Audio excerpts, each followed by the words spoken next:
Bhojpuri film industry के superstar कहे जाने वाला अभिनेता गायक पवन सिंह और उनकी पत्नी ज्योति सिंह का री-काउंसलिंग भी विफल हो गया। शनिवार को कुटुंब न्यायालय में घंटे भर चली काउंसलिंग के बाद भी दोनों के बीच सेटलमेंट नहीं हो सका। अब इस मामले में ट्रायल चलेगा। कोर्ट सूत्रों के अनुसार पवन सिंह सेटलमेंट के लिए 1 करोड़ तक की राशि देने का तैयार थे, लेकिन उनकी पत्नी की ओर से 5 करोड़ की मांग की जा रही थी। काउंसलिंग को लेकर दोनों शनिवार की दोपहर आरा कोर्ट पहुंचे थे।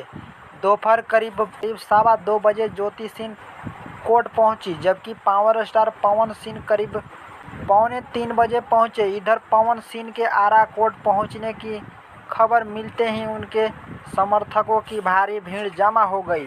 पवन सिंह को देखने को लेकर फैंस को होड़ मची रही। काफी मशक्कत और कड़ी सुरक्षा के बीच पुलिस कर्मियों उन्हें कोर्ट चौबर तक ले गया।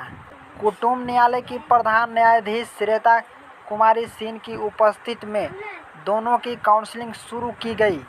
इस अवसर पर पवन सिंह की ओर से वकील सुदामा सिंह, जबकि ज्योति सिंह के वकील विष्णुधर पांडे और आदित्य कुमार उपस्थित थे।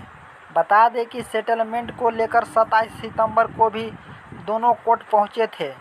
तब भी करीब 2 घंटे तक चली काउंसलिंग के बाद भी बात नहीं बन सकी।